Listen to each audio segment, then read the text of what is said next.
Hello दोस्तों, जय हिंद। स्वागत है आप सबका हमारी YouTube channel ready the capital city में। आई होप आप सबका दिवाली अच्छा हुआ होगा। एंड आप सबको पता ही है कि अब दिवाली ख़त्म हो गया एंड बहुत सारे प्रोजेक्ट पाइपलाइन में है जो कि गुड़गांव में आने वाले हैं।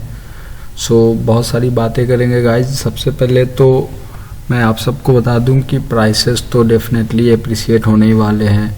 अभी एप्रिसिएशन जोन में गुड़गांव की साइकिल जा चुकी है, तो अभी कंटिन्यू आपको 6 से 8 मंथ तक एप्रिसिएशन लगातार दिखेगा। एंड जो आज का हमारा टॉपिक है वो ये है कि क्या गुड़गांव की प्रॉपर्टी की जो प्राइसेस इतने तेज़ी से चल रहे हैं ये डाउन की ओर आएंगे या फिर बढ़ता ही चला जाएगा। तो गाइस वीडियो काफ़ी इंटरेस्टिंग होगा, आप सबसे रिक्वेस्ट है कि पूरा देखेंगे। सबसे पहले हम चलते हैं और गुड़गांव का मैप ओपन कर लेते हैं, क्योंकि लोकेशन ही सबसे ज़्यादा इम्पोर्टेंट होता है गाइज किसी भी प्रॉपर्टी में इन्वेस्ट करने के लिए। उसका 90% जो इम्पोर्टेंट रोल होता है खुद में मार्केट होता है, आप किस लोकेशन में इन्वेस्ट कर रहे हो। तो गाइज देख सकते हो कि ये है हमारा गुड़गांव। ओके, एंड मैं इसे थोड़ा और जूम आउट करता हूँ ताकि मैं दिखाऊँ आपको दिल्ली एनसीआर। ये देखो गाइज, ये एक सर्कल है जो दिल्ली एनसीआर है। यहाँ पे दो जो आपको मेजर शहर देख रहे हैं, नोएडा एंड गुड़गांव, ये दिल्ली एनसीआर के लिटिल बेबीज है। इन्हें इसलिए डेवलप किया गया था कि जो इंडिया है इसका कैपिटल न्यू दिल्ली, तो दिल्ली में पूरे इंडिया का सेंटर ऑफ अट्रैक्शन होता है। ज़्यादातर लोग यहाँ पे अपना लाइफ की स्टार्टिंग करने आते हैं फाइनेंशियल जोन में, तो वो सोचते हैं दिल्ली से स्टार्ट करें। तो जब अब हम दिल्ली की बात करते हैं तो दिल्ली की पॉपुलेशन काफ़ी ज़्यादा है, अराउंड 2.5 करोड़ है। एंड जो एरिया है वो लिमिटेड है, यानी कि सप्लाई नहीं है, डिमांड ज़्यादा है। इस वजह से आज देख सकते हो आपकी दिल्ली का जो सबसे बेस्ट प्लेस है एंड गुड़गांव का जो सबसे गुड़गांव का जो सबसे बेस्ट प्लेस का प्राइस है एंड जो न्यू दिल्ली का सबसे लोएस्ट प्राइस है, वो ऑलमोस्ट आप सेम कह सकते हो इन average. In the same way Noida का भी है। नोएडा में गुड़गांव से भी थोड़ी सस्ती प्रॉपर्टी आपको देखने को मिलती है। तो जो गुड़गांव एंड नोएडा है इसे हम इसलिए क्रिएट किया गया ताकि जो दिल्ली है यहाँ से हम थोड़ा सा निकल के थोड़ा दिल्ली एनसीआर को एक्सपेंड किया जाए, क्योंकि यहाँ पे अब जगह नहीं बचा। तो गुरुग्राम एंड दिल्ली में क्या डिफरेंस आ जाता है, यहाँ पे एक सबसे मेजर डिफरेंस जो आ रहा है वो है गवर्नमेंट का। जी हाँ गाइस, दिल्ली में आपको अलग पार्टी की सरकार है, गुड़गांव में अलग पार्टी की सरकार है, और ये अपने आप में बहुत बड़ा रोल है। हम बात करें गुड़गांव की तो यहाँ के जो गवर्नमेंट है बीजेपी के माननीय मनोहर लाल खट्टर जी, जो कि अभी कंटिन्यू उनका फोकस है गुड़गांव को डेवलप करना। वहीं अरविंद केजरीवाल भी लगातार दिल्ली को डेवलप करने की ओर लगे हुए हैं। तो जो गुड़गांव एंड दिल्ली है इसमें एक चीज़ है जो नहीं मैच कर पा रहा है, कनेक्टिविटी। अगर आप कनेक्टिविटी की बात करें गुड़गांव से दिल्ली की, तो आपको कनेक्टिविटी अच्छी मिल जाती है। आप NH-48 से आ सकते हो, नेक्स्ट ईयर से आपका द्वारका भी रेडी हो जाएगा, तो आप द्वारका से भी आ सकते हो, या फिर आप इधर गोल्फ कोर्स से आ सकते हो। बट गाइस, जो आपका गोल्फ कोर्स है ये हाईवे नहीं है, नेशनल हाईवे। एंड जो हमारा NH-48 है ये नेशनल हाईवे है, बट यहाँ पे ट्रैफिक रहता है। एंड जो द्वारका एक्सप्रेस वे है तो ये अभी बन रहा है, यानी चलो सपोज करते हैं नेक्स्ट ईयर तक ये रेडी हो जाएगा। तो पॉइंट ये है गाइज कि जो हमारा द्वारका एक्सप्रेस वे है ये 10-15 हज़ार करोड़ में बन रहा है। एंड जो टाइम सरकार ने इस पर मेहनत किया 10 साल, आप समझ सकते हो 2 बार गवर्नमेंट आकर चले जाएगा, इतना टाइम पीरियड उन्होंने दिया है। तो इतना ज़्यादा इन्वेस्टमेंट करने के बाद सरकार क्या एक्सपेक्ट कर रहा होगा। अगर हम अपने बिजनेस में या फिर आप ही अगर कोई प्रॉपर्टी में इन्वेस्ट करते हो, 5 करोड़ 4 करोड़ का आप कोई प्रॉपर्टी लेते हो, तो आप इंटरेस्ट क्या रखते हो कि हमारी प्रॉपर्टी डबल हो जाए, लिमिटेड टाइम में ट्रिपल हो जाए। तो in the same way government ने जब इतना इन्वेस्ट किया है तो वो भी सोच रही होगी कि उन्हें रिटर्न चाहिए। अब वो रिटर्न लेने के लिए यहाँ पे मैसिव डेवलपमेंट करेंगे। तो जो गुड़गांव में यहाँ पे डेवलपमेंट हुआ है सेम इसका इधर आपको डेवलपमेंट देखने को मिलेगा। बल्कि आप ये समझ लो कि यहाँ पे जो डेवलपमेंट है उससे डबल आपको यहाँ पे दिखेगा। एंड यहाँ पे कोई प्लान वे में डेवलपमेंट नहीं हुआ है, बिल्डर्स ने अपने अकॉर्डिंग डेवलपमेंट किया है। बट यहाँ पे ज़्यादातर आपको प्रोजेक्ट्स प्लान वे में आएंगे ताकि एक अच्छा डेवलपमेंट हो पाए गुड़गांव का। एंड लगातार जो मनोहर लाल खट्टर जी, इनका कोशिश है कि ये फॉरेन कंट्री का थोड़ा ये लुक यहाँ पे लाए, क्योंकि जो सबसे ज़्यादा पैसा है गाइज वो आईटी सेक्टर में ही है। मैं आपको इन्फॉर्मेशन के लिए बता दूं कि कैलिफोर्निया जो अमेरिका का एक स्टेट है, जहाँ पे आपको गूगल, माइक्रोसॉफ्ट, फेसबुक जैसे कंपनियों का हेडक्वार्टर है, तो वो अकेला उसका इतना जीडीपी है जितना रूस एंड इंडिया का जीडीपी नहीं है। तो आप समझो इस बात को कि अगर किसी भी सिटी को डेवलप करना है तो वहाँ पे आईटी का ज़्यादा रोल होता है। तो गुड़गांव के प्रॉपर्टी में डिप्रिसिएट मतलब ये कब वैल्यू नहीं बढ़ेगा इसका, यानी कि आईटी फील्ड में अगर ग्रोथ नहीं हो रहा है, आईटी फील्ड डाउन जा रही है, तो फिर समझ लो कि आपके गुड़गांव के प्रॉपर्टी में डाउनफॉल देखने को मिलेगा।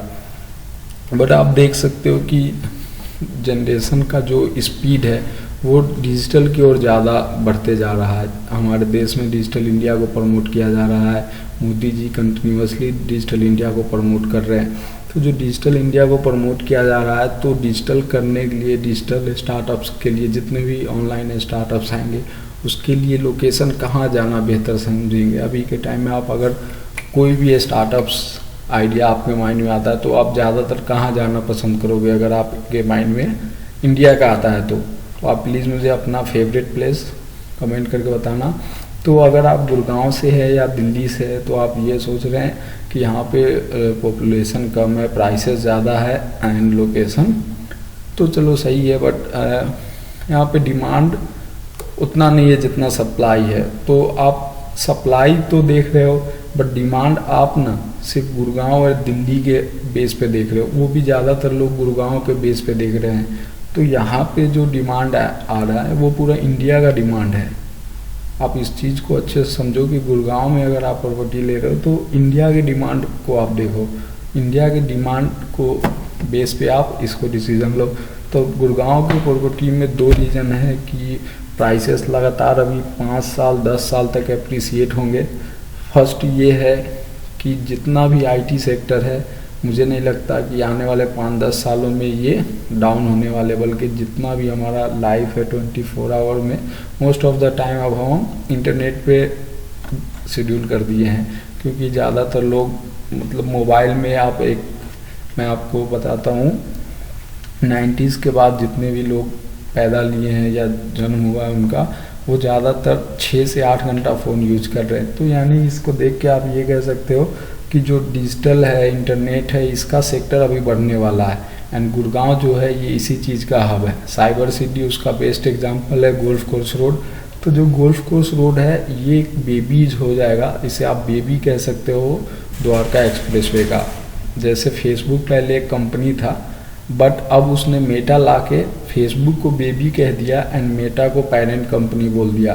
ये सब बिजनेस का एक तरीका होता है। आप इसको अनदर में एग्जांपल में मैं समझाता हूँ कि जैसे पहले गूगल था तो गूगल एक मेन कंपनी था, बाद में गूगल का एक पेरेंट कंपनी बना दिया गया गूगल अल्फ़ाबेट। तो समझ रहे, पहले बेटा आया फिर बाद में पापा आ रहे हैं, डैडी आ रहे हैं। तो गाइस ये सब बिजनेस स्ट्रेटजी होता है, आप इस चीज़ को समझो। तो जो गुड़गांव है ये हमारा आईटी हब है, यहाँ पे अभी एप्रिसिएशन आपको अच्छा देखने को मिलेगा, बहुत ज़्यादा। जैसा कि आप 2007 से 2015 तक या फिर 2000 से लेकर 2015 तक देखे थे, अब 20 से 30 का टाइम है, इसमें आप साइकिल पे बैठ जाओ इन्वेस्टमेंट के और आप अच्छा रिटर्न ले सकते हो। यानी कि आप समझ सकते हो कि फेसबुक का मेटा, गूगल का अल्फ़ाबेट, इसी तरीके से गोल्फ कोर्स रोड का द्वारका एक्सप्रेसवे।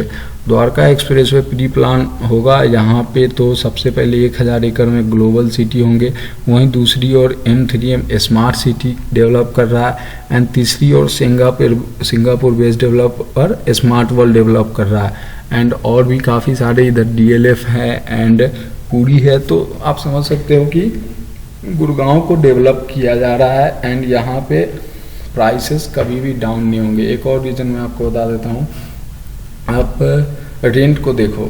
अगर आपको ऐसा लगता है कि यहाँ पे जो प्राइसेस है वो डाउन होंगे, तो आप ये सोचो कि जो गुड़गांव में है वो रेंट का डिमांड कितना बढ़ रहा है। आप देखो यहाँ पे रेंट का डिमांड बहुत ज़्यादा है। तो रेंट का डिमांड है, इसका मतलब क्लियर है कि यहाँ पे प्रॉपर्टीज़ का डिमांड है, क्योंकि जितने भी लोग हैं उतने घर होने चाहिए।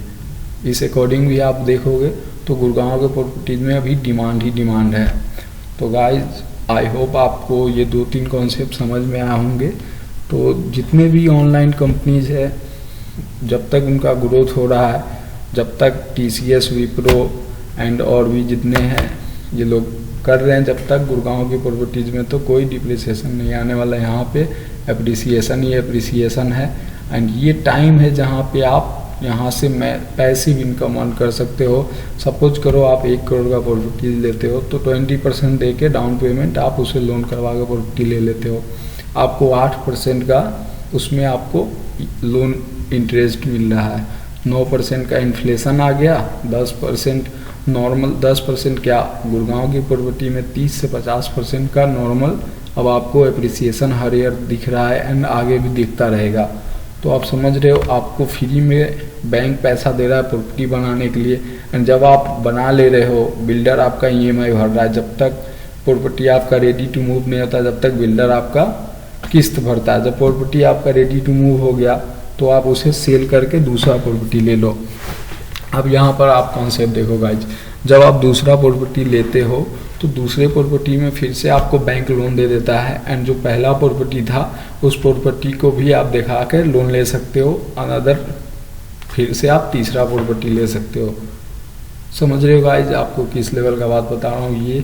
यही एक तरीका है और ये रॉबर्ट कियोसाकी द्वारा बताया गया है। आपको रियल एस्टेट ही ओनली एक ऐसा जगह है जहाँ से आप अनलिमिटेड पैसा कमा सकते हो, अनलिमिटेड टैक्स बचा सकते हो एंड ग्रोथ आपका बहुत होगा। आप समझो, पहले एक तो आपने टैक्स बचाया, क्योंकि जब आप रजिस्टर करवा रहे हो तो आप फीमेल के नाम से करवाते हो, तो वहाँ पे आपको 1% का डिस्काउंट मिल जाता है एंड 5-6% पे आपको रजिस्ट्री हो जा रहा है। आपको जो लोन मिला उसमें भी आपको 1% समझो सरकार की तरफ से मिल रहा है। एप्रिसिएशन आप बताओ मुझे, कम से कम 20% एप्रिसिएशन होगा कि नहीं?